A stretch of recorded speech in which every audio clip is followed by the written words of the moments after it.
Hello, everybody. It's Bob from the Hopewell branch, and we're back with some more trivia for you.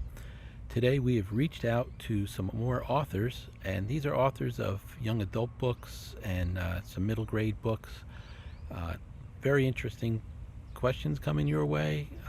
Some great authors who took the time to reach out and supply us with a question, as they have in the previous authors' trivias.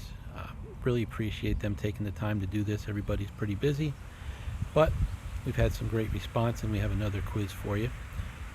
Once again, the author will ask the question, and they will pause for a few seconds and then give you the answer. If you need a little extra time, just hit the pause button. Everybody enjoy. Hi, I'm Mindy McGinnis, and my question for you is, what state are most of my books set in? And the answer is Ohio, because that's where I'm from, and that's where my little Gus is from too. Thanks. Hi, this is Edward Bloor. I'm a young adult novelist, born and raised in Mercer County, New Jersey. If you're familiar with one of my novels, it's probably this one, Tangerine. But even if you're not familiar with it, you may know the answer to this trivia question. Which state produces the most citrus in the United States? Now, if your answer was Florida, which is also the setting of Tangerine, you are correct. The only state that comes close is California as a distant second. Hi, I'm Beth Kephart, and I'm the author of this book. It's called The Great Upending.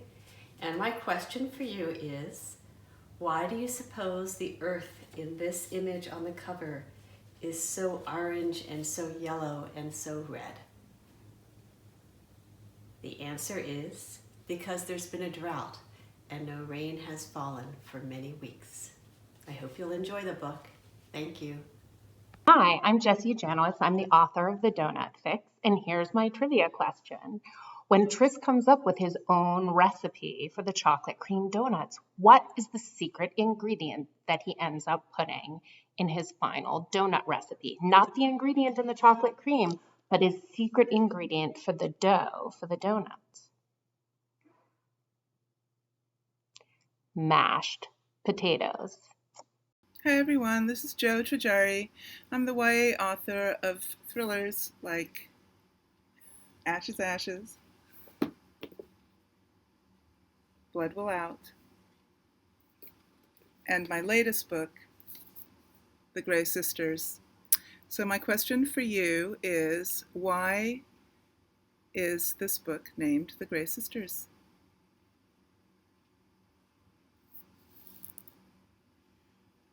And the answer is, although the book is about family and friendship and sisterhood, the book is named after a three-peaked mountain range called the Grey Sisters.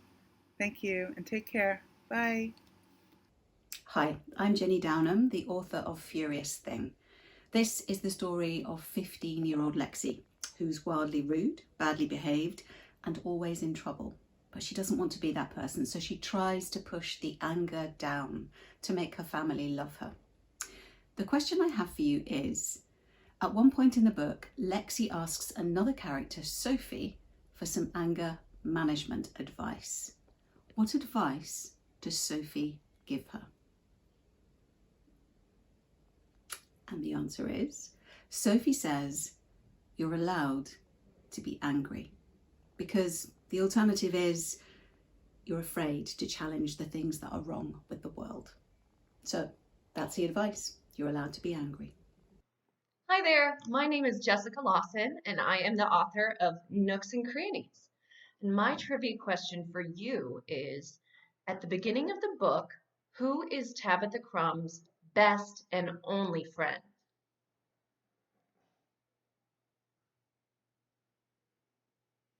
Ready? Well, there's a clue right there in the front of the book. Her best and only friend is a mouse named Pemberley. Thanks, and Hello, Hello, I'm Jamie Pacton, author of the YA contemporary novel The Life in Medieval Times of Kit Sweetly. This is a funny feminist YA novel that takes place at a medieval times themed restaurant. So accordingly, my question for you is, what did Kit and her older brother Chris use to practice jousting with before they were knights, so when they were just kids?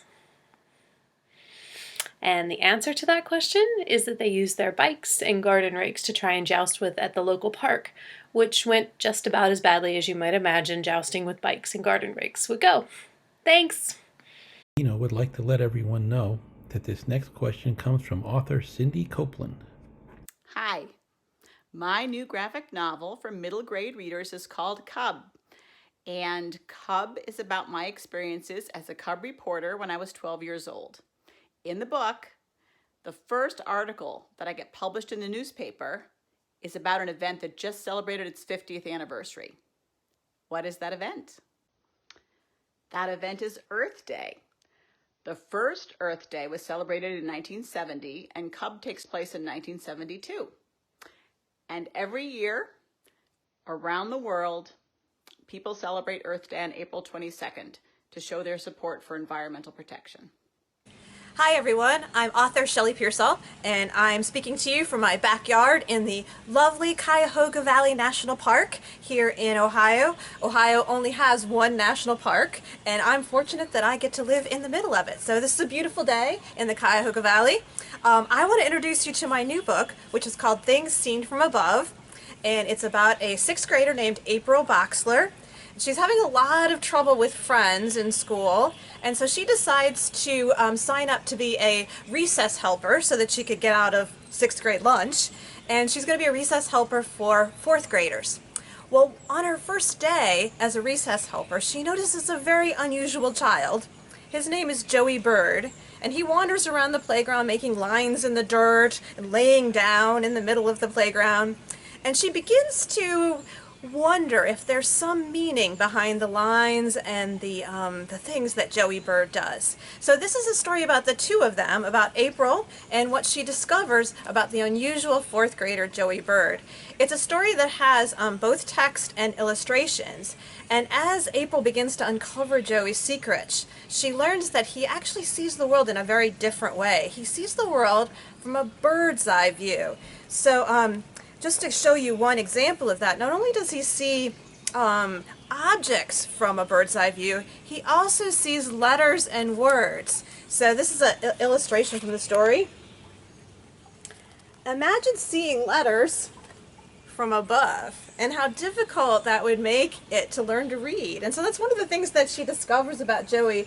Some of his issues in school have to do with how he sees the world. So you'll discover a lot more about Joey as you read the story. But my question for all of you is, there is a special design or pattern that Joey Bird teaches April to make in the story. What is that design or pattern?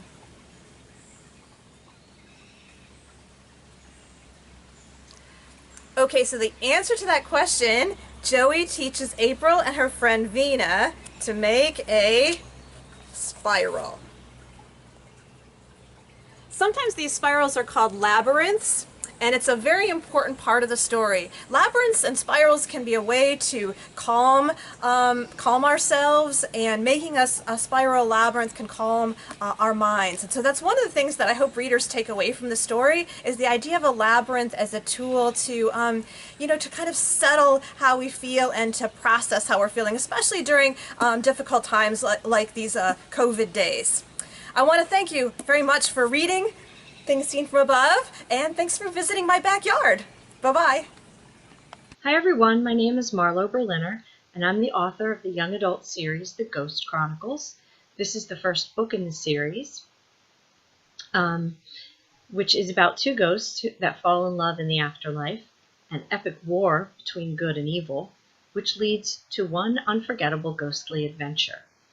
My book is actually inspired by the legend of a haunting at a famous bed and breakfast in New Jersey. There's a little hint. The cover front and back is a picture of that famous bed and breakfast. So my trivia question today is, do you know which bed and breakfast and where the the Ghost Chronicles takes place?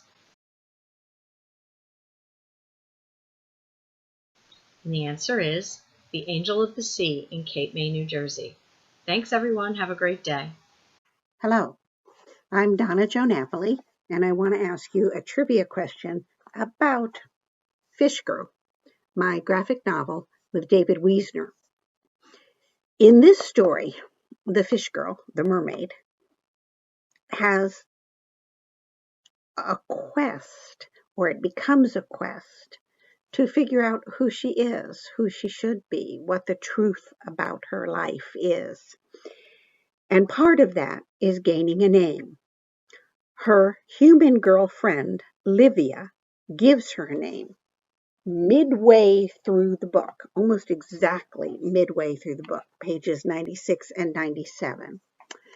What is the name that Livia gives her, and why does she give her that name? Do you remember? The name is Mira. Livia wanted to name her Miracle and then decided that that was too long, so she just truncated it, and her name is Mira. Thank all the authors who took the time to give us a question. I know they're all busy, but it was nice of them to take time to give us a question. Hopefully you enjoyed that video. Just a reminder, we have plenty of online resources available for you to check out our online catalog. We have our YouTube channel, which has got plenty of videos that you can check out. Make sure you check that out, possibly subscribe to that. And also coming soon, we'll have curbside pickup. Make sure you check our website at mcl.org for all the details about curbside pickup starting soon. And we'll be back with another video coming up soon.